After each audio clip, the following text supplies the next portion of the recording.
இன்றைக்கி வந்து என் லைஃப்லேயே ஒரு மெமரபிள் டே. அதாவது நீங்கள் வந்து என் கிளாஸில் ஃபேர்வெல் வச்சாங்க. கிளாஸில் ஃபேர்வெல் வச்சான்னு சொல்கிறது பதிலாக இது ஒரு ஃபேமிலி ஃபங்க்ஷனே சொல்லலாம். ஸோ அப்படி இருந்தது இன்றைக்கி. பாட்டெல்லாம் போட்டு டான்ஸ்லாம் ஆடிட்டு ஜாலியாக என்ஜாய் பண்ணோம். கேக் வெட்டி செலிப்ரேட் பண்ணோம். சைன் ஆஃப் மாதிரி வீடியோலாம் பண்ணோம். நல்லா என்டர்டெயின்மெண்ட்டாக இருந்தது. கடைசி எல்லாருமே அவங்க தாத்தை ஷேர் பண்ணாங்க. இந்த 60 days எப்படி போச்சு, நல்லா இருந்ததா. எல்லோரும் ஒருத்தராக பாயிண்ட் பண்ணி சொன்னாங்க, இவங்க இப்படி இவங்க இப்படின்னு. அது நல்லாவே இருந்தது. அதே மாதிரி எங்கள் கிளாஸ் ஸ்டாஃப்ஸ் மேம் சாரை பற்றி சொல்லலாம். மேம் சொல்கிறது பதிலாக அக்கான்னு சொல்லலாம். ஸோ அப்படி தான் அவங்க இருந்தாங்க. சாரும் அப்படி தான் பிரதர் மாதிரி தான் இருந்தார். நிறைய ஃப்ரெண்ட்ஸை பற்றி சொல்லணும் தான் இருக்கேன்.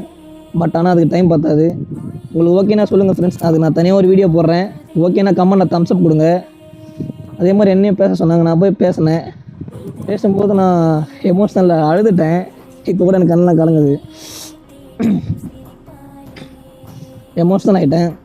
ஸோ நான் எமோஷ்னல் ஆனது முக்கியமான 2 விஷயத்துக்கு. ஒன்று, கிளாஸை விட்டு பீரியடுமே அதுக்கப்புறம் மீட் பண்ண மாட்டோமோன்ற ஒரு இது. இன்னொன்று வேறு ஒரு இது. அது என் ஃப்ரெண்ட்ஸுக்கு மட்டும் தெரியும். ஸோ ஃப்ரெண்ட்ஸை பற்றி வீடியோ போகலான்னு இருக்கேன். நீங்கள் போகலான்னா கமெண்ட்டில் சொல்லுங்கள் ஃப்ரெண்ட்ஸ். நெக்ஸ்ட் வீடியோவில் பார்க்கலாம். பை.